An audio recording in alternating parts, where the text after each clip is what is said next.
বলছি নিশ্চয়ই বুঝতে পারছো। শুনতে পাচ্ছি কিছু? मेरे जाने मन मेरा दुश्मन मुझसे अलग हो गया क्यों रे বেইমান কাহিকা। তো চলো, এই যে ওই শাড়ি ড্রাপিংটাকে কি শাড়ি ড্রাপিং বলে সেটা তো আমি তোমাদের বলেছিলাম। তো আজকে আমি পরে এসেছি এরম ভাবে একটা শাড়ি, এবং এটা কিন্তু এরকম ভাবেই আমার বানানো। এই পোর্শনটা এরকম ভাবেই আমার বানানো আছে, আহ, যে যাতে পরলে একটু অন্যরকম লাগে, সেই জন্য। সরি, এখানটাতে একটু প্রবলেম হচ্ছিল, ওই জন্য ঘুরে গেলাম। সো যাই হোক, আহ, এরকমভাবে শাড়ি যে পরেছি আমি, এই যে এরমভাবে শাড়ি পরেছি, কিরম লাগছে আমাকে বলবে। Hey guys, good afternoon, welcome to my channel. কেমন আছো তোমরা সবাই? আশা করছি সবাই ভালো আছো, আর তোমাদের ভালোবাসা আমিও ভালো আছি। তো এরকম ভাবে ব্লাউজ পরলে কিরকম লাগে সেটা কিন্তু বলবে। আমি এর আগে যে শাড়ি ড্রেপিং পরেছি এইটা দিয়ে অন্যভাবে পরেছি, সেখানে আমি বলেছি এটাকে কি শাড়ি ড্রেপিং বলে, সেটা তো তোমাদের বললামই। আরেকটা কথা এই প্রসঙ্গে বলে রাখি, এরকম ভাবে ব্লাউজ কিন্তু আমি প্রথম পরি না। আবারও বলছি, একটুখানি ঘাট পড়াশোনা করলে দেখতে পাবে এরকম ব্লাউজ কিন্তু অনেকে পরে এখন। এটা স্টাইল। হ্যাঁ, তো এরকম পরে ক্যারি করতে পারলে যে কেউ যে কিছু পরতে পারো, ঠিক আছে। যারা স্টাইল জানো তারা যেমন দুটো চোখ দুরকম ভাবে এঁকে নিজেদের মোয়া বলে, ঠিক সেরম ভাবেই নানানভাবে স্টাইল করে শাড়িও পরা যায়, কি বলো?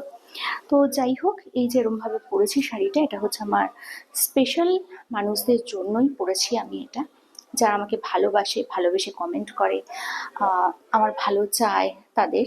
এবং ভালো কমেন্ট করে মানে এটা আমি বলছি না যে সবসময় তারা আমার প্রশংসা করে, না, খারাপটা বলে, কিন্তু সেটাও একটা ঠিকঠাক ভাবে বলে, মানে ওই অভদ্র অসভ্যের মতো বলে না আর কি। তো যাই হোক, এই যে আমি শাড়িটা পরেছি এরকম ভাবে, তোমরা বলবে কিরম লাগছে। এবং এই শাড়িটার সাথে বোধহয় এই হাতে ঘড়িটা বেমানান, আমি জানি, বাট তবু পরেছি। আহ, আমি জানি না কিরম লাগছে পরে, এটা তো তোমরা বলবে।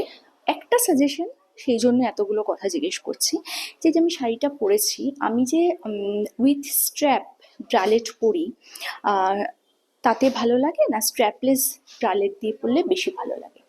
আহ, দেখো এখানে দাগ পড়ে গেছে।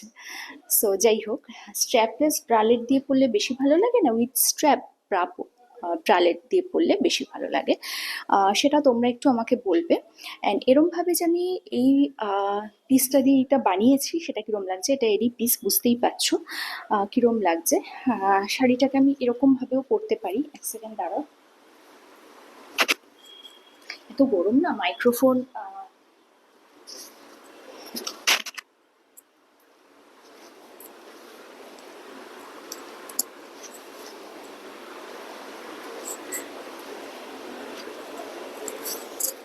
এত গরম, মাইক্রোফোন মানে আটকানো যাচ্ছে না, ঘামে চপচপ করছে গা। তো যাই হোক, এই শাড়িটা কিন্তু আমি এরম ভাবেও পরতে পারি। আবারও বলছি, শাড়ি পরা আমি প্রথম এরম ভাবে পরছি না। বহু পুরনো আমল থেকে ভারতবর্ষের বিভিন্ন রাজ্যে বিভিন্ন মহিলারা, বিভিন্ন রাজ্যের মহিলারা আর কি নানান ভাবে শাড়ি পরতো। সো শাড়ি পরা দেখে তো আঁতকে ওঠার এরকম কিছু নেই। আহ, আগে কিন্তু মহিলারা পেটিকোট এবং ব্লাউজ ছাড়াও শাড়ি পরতেন। তো সেটা দেখে আমি জানি না কতজন কেউ আঁতকে উঠতেন। এবং সব থেকে অবাক করা বিষয় হচ্ছে, পুরুষরা যত না আঁতকে ওঠেন, মহিলারা তার থেকে বেশি আঁতকে ওঠেন। দুটো কারণে: এক, তারা পড়তে পারছেন না সেই জন্য, আর দুই, চলে গেল সেই জন্য। যাই হোক, ভিডিওটা কেমন লাগলো একটু বলো। তো কোনটাতে বেশি ভালো লাগছে সেটাও বলো। তিনটে লুক দেখালাম, কোন লুকটাতে আমাকে বেশি ভালো লাগছে সেটাও বলো।